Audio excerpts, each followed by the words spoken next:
Hello, everybody. Welcome to Sun Up on 7. It's Monday. Thank you so much for tuning in. Thank you to everybody that's telling us where they're watching from. We totally appreciate that. It's beautiful to see that we reach so many people globally. And wow, what a good way to start this conversation. So we're going to be talking about the International Climate Change Negotiations Training that was held in New York last week. So today we're going to be getting what was the experience like of our guests that attended this event. So let me introduce them. We have Senator Janelle Chanona. Good morning, Senator. Good morning. How are you feeling? Good morning, Belize. I'm good. It's one of those Mondays, but I'm good. Yeah, thank you so much for taking the invitation, for giving us an insight into the training that you went to last week. And of course, it's Monday, so Welcome. we got this. Thanks for having us. Yes, so let me Thank you for introduce being here. also Mr. Senator Bevin Call, who's joining us via Zoom. He also accompanied Senator Chanona. Senator Call, how are you feeling? I'm doing great. Thanks. Good morning, Belize. Good morning, sir. It's good to have you here, even though you're via Zoom. We're excited to get into everything that happened in industry negotiations. It's very, very important, especially we're talking about climate change. It's a critical point where we are now. So, yeah, negotiations. Yeah, super important topic. And so if you could talk a little bit for us, Janelle, about... Sorry, I feel like I should call you Miss Janelle. No, Janelle. I'm always Janelle. At the end of the day, always Janelle. Yes. I'm having the Monday sleepies right now. Anyway, No worries. so if you can tell us just a little bit about what happened at the training and kind of just give us like an overall synopsis and how Belize also showed up and was involved in that way. Sure. So this invitation was extended to Belize from the Commonwealth Parliamentary Association. So they work to support parliaments across the Commonwealth. And they sent out a call saying, anyone interested in climate change negotiations, let us know. And Belize was one of several countries to respond. Senator Cal and I were asked by the President of the Senate to represent Belize. But we had Australia, Tanzania, Kiribati, Barbados, Belize, Turks and Caicos. It was just a really diverse group. Okay. And the purpose of the training was really to give us an insider perspective of what happens at these high-level climate change conferences, like the Conference of Parties, the COP. So it was really, we got the presentation on the latest climate science, and we had the very best negotiators in the field come and talk to us as parliamentarians and say, this is what you as parliamentarians need to know. And this is actually like your untapped power that you can leverage in terms of making sure that your country really has the best footing when it gets into the room in those conferences. So what was it about the negotiations? Like, what are the things that said, like, these are things that you must say, or this is like the way how it must be done for us to being able to grab people's attention, but also to being able to make a move towards changing when it comes to our climate response? I guess I'll answer that this way, in that the focus was on loss and damage. And not just structural loss and physical loss, but cultural loss. If we end up with climate refugees and we have to leave the cultures that we know or just get displaced as a people, then who's going to compensate us for our loss in our culture, and who's going to help us to manage that and make sure that we don't lose it permanently? We know the struggles right now with indigenous languages, for example. So we can feel that very tangibly. But for some countries, they told us right off, you cannot say those words together in the room when some countries are there to negotiate, because they will never want to even hear loss and damage in one sentence, because they will never accept responsibility for causing any loss and damage. So that was really powerful in terms of, certain what we take as universal truths are like not even in some people's realm. Wow, that's really interesting. I'd like to hear from Senator Belvin Kal and his experience being at the training as well. Yeah, for me, it was a privilege. Again, thanks to the CPA, the UNDP, and of course, Madam President, for choosing myself and Senator Chanona to present Belize. I think we learned a lot. The key topics that we actually touched on is, again, the practicing of negotiation skills, the method of climate change mitigation and adaptation. We also had, different presenters, and actually one of the best negotiators in the US for the US government a couple of years back. And she gave us, for me, that was a touching moment. How you understand how countries go to these huge events, mega events, and how they get the proper teams, the selection of persons, choosing people that you would not think would be vital for a negotiation.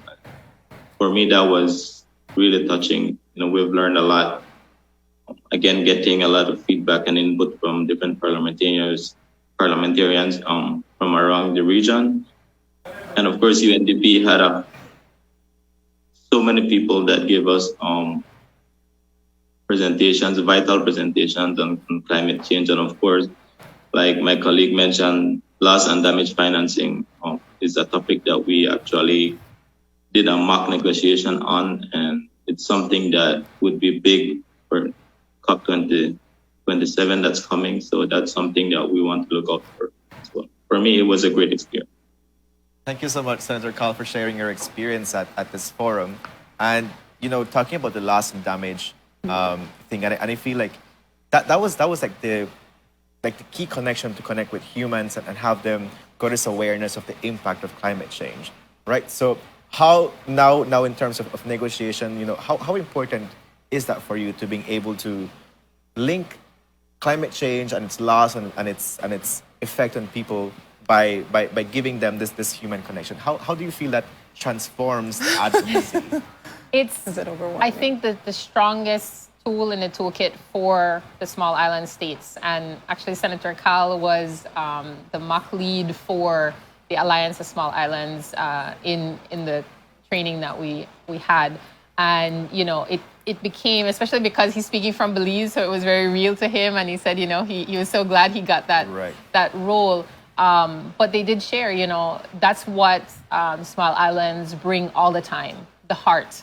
And really to make sure that people understand this is our home, this is our life, yes, this is our livelihoods, yes, and making sure that people never forget that human dimension. Because, you're in this room, people are putting, business interests, and they're putting, country agenda at play. And, right, and, we're like, okay, well, that's all well and good that you have a profit, but this is our people. And, yes, I think one of the things too that came out, especially for places like Kiribati and some of these other places, you hear people talk about the highest elevation that they have is 6 meters, highest nationally.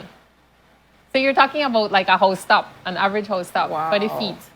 And so when we talk about, coastal erosion and loss of coastline because of rising oceans, it's like their whole home is going to get washed out with like one super king tide, and it's just, you really, that's I think the heart of the matter, that if we don't realize that at the end of the day, we can have all the money, all the, benefits of a certain way of life, but if we don't have the people and we don't have the connections, then what do we really have? Definitely. And sometimes people would tend to dismiss the science of it, right? They'll be like, oh, it's a right, hoax, this is not real. Yeah. But whenever you integrate and that was a strategic, that's so critical that you bring that up, because that was a strategic move on the part of the fossil fuel industry. Just like the wow, tobacco industry told you, you don't have to pay attention to those people saying that you're going to get cancer from cigarettes. There was a planned move from the fossil fuel industry to say we will create confusion and we will attempt to tell people that this is all hogwash and the sky is falling science, and they did a good job, because as Senator Carl called out, these blocks have the capacity, they have the teams of lawyers, they have the technical expertise. So then people look to them as the experts. yes, And you really see then the power of knowledge and influence, because, people can manipulate however they want to their agendas. We're on the front lines, we're seeing it, so we know it's not fake. Right, yeah. But for people that are closed off from this, and that was one of the messages as well, that I think it's clear that even in the parliament sometimes there is that misconnection of well, do I really understand what we're dealing with? Is the climate change theory accepted even in my space? And so it was a challenge to say, well, go back to your parliaments and make sure that what you understand and what you internalize is what others understand, because it's kind of taken for granted that everybody gets it. Right. That is so true. I want to ask Senator Cal. So you shared this. You spoke that into being, okay? Yeah. Okay, Senator Cal. It's already out there, Yeah. Minister.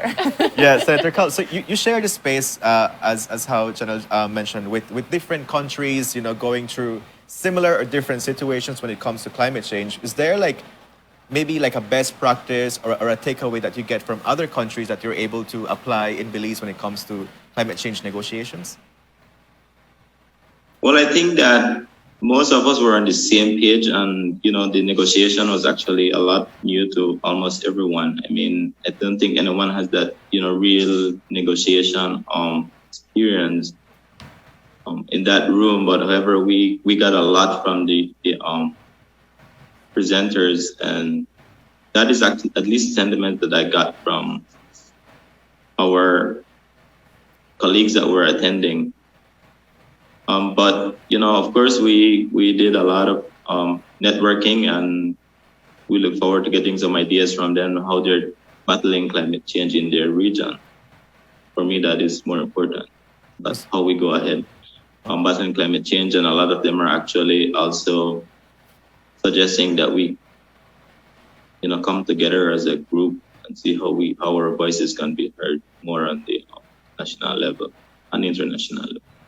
All right. Yeah. So, go ahead, Miriam. Yeah, no, and that's actually great because that leads into the question that I wanted to ask you when you, Senator Cal, when you were talking about, networking. Did both yourself or Janelle, I almost said Miss Chanona, Janelle, learn a language or the type of rhetoric that's needed to get funds, to get climate funds for Belize, because we are having to combat erosion, because we are having an erosion problem here in Belize. Was that something that you guys talked about?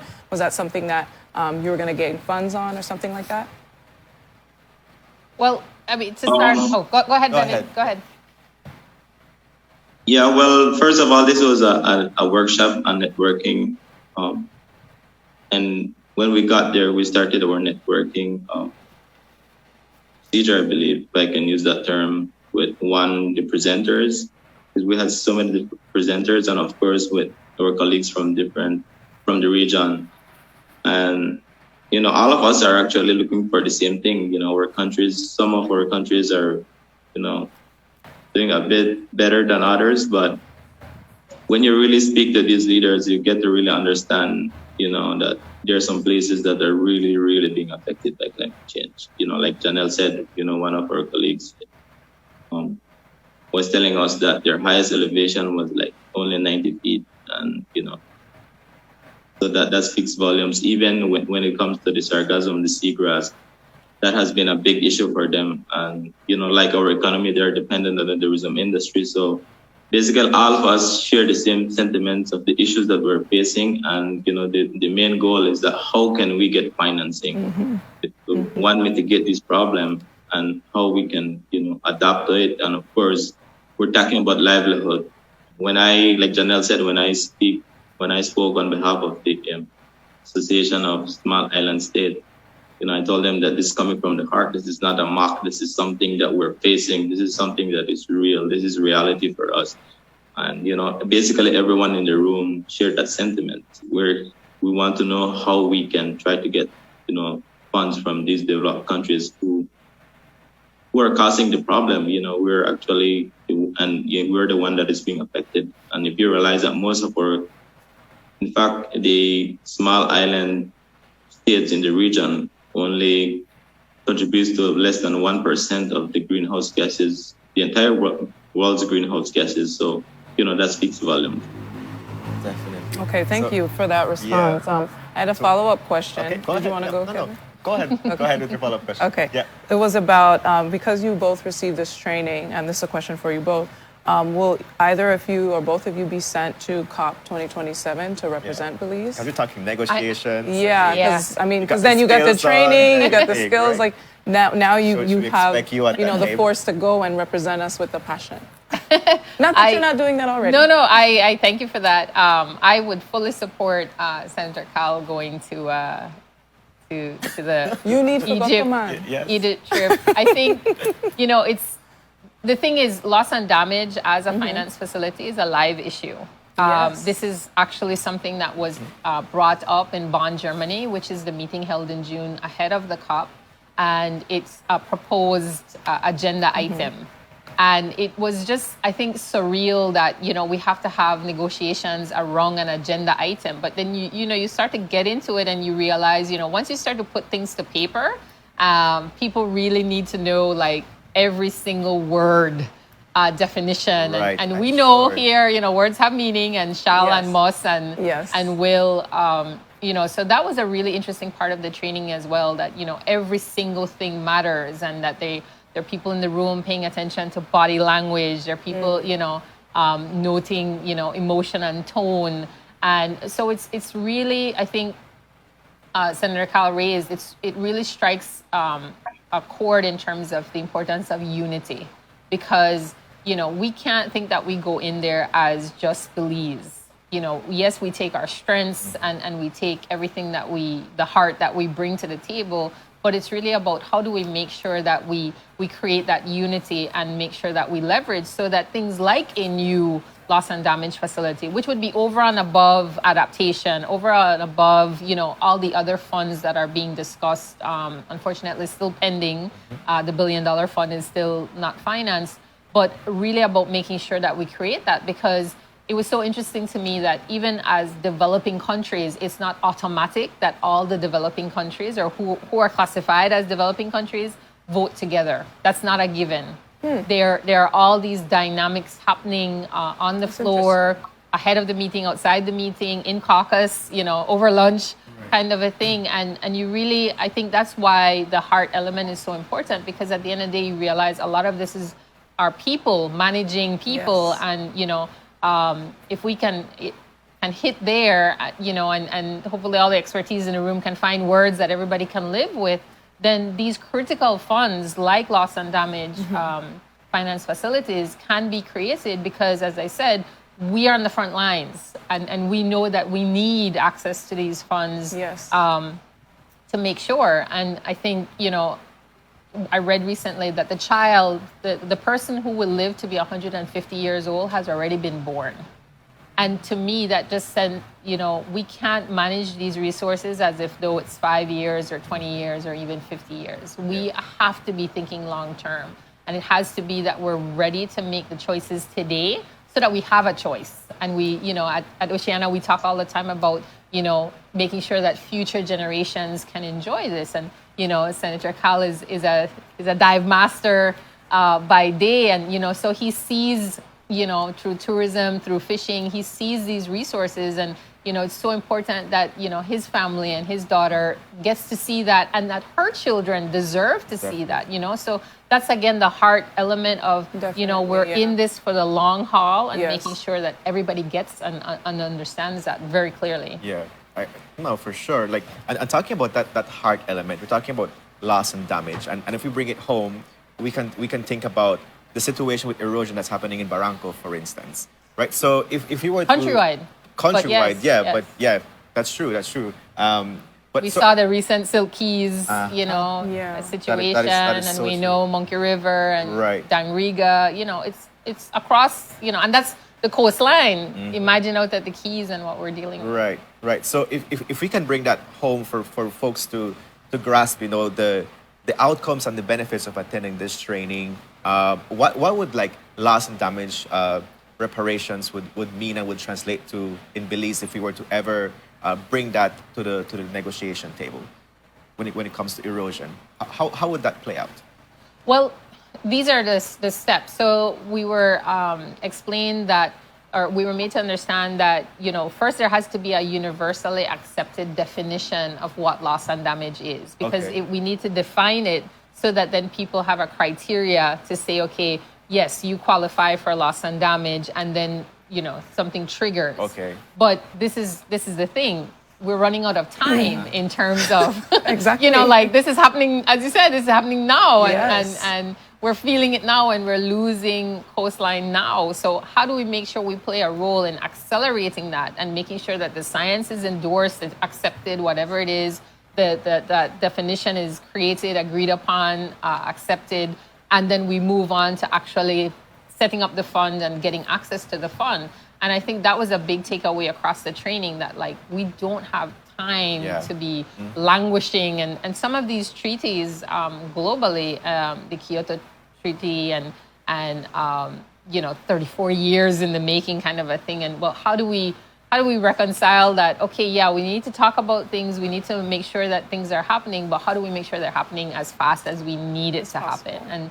And so, the takeaway for me from this training is really another motivator of doing the work I do in the day, to make sure that we're empowering Belizeans and we're giving them the information so that they can play a role in helping us to manifest and create this urgency across the board, because that also came up in the training, that people move governments, and then governments move each other, and how do we hold people to that, to say this is not of our making, but yet nobody's going to come to save us. We really have to be there and to make sure that we make the noise and we create the momentum and we save ourselves. Definitely. Yes. Thank you so much for that, Janelle. And I had one question. What's your final message as we wrap up here that you want to say to the Belizean people, both you and Senator Kyle, in regards to climate change and what's happening, not just in the world, but in Belize as well? Well, I want to say thanks to the CPA and UNDP and everybody who made the training possible. And we look forward to going back to our colleagues and sharing there in terms of what it is, because as I said, this was really eye-opening in a certain way, in terms of, as I said, even universally accepted truths in my mind were still kind of, middle ground for some people, and really seeing, having an appreciation for the work that goes in, meeting Senior Advisor Nicholson and her team, and just all the dynamics involved. Because if you know it, then you can apply where you can and make the differences where you can. So this kind of insider training was really, really interesting, and I'm very grateful for that opportunity. Yeah, I also love the fact that you're saying you're going to go back to your colleagues and share what you learned, because I feel everybody can put a contribution when it comes to climate change negotiations from every sector. Absolutely. Because every sector is getting affected by climate change. So if the Minister of Housing is having a meeting or Education is having a meeting, they can contribute to that climate change conversation, right? Absolutely. So and we see that right now. I mean, we're climate smart agriculture, climate smart housing, climate smart development agendas, that's across the board. But I'm sure Senator Kyle had that. Yes. Senator Kyle, do you have any last words for our viewers? Yeah, I want to just point on something when Ian were talking about COP. What I've learned and what I realized is that the developed countries always have that upper hand in every single thing. And one of the things that's striking is that the delegation for developing countries like Belize going to COP is just not enough. Last year, I think we had about 30 people going, and the country was complaining about expenses and all of that.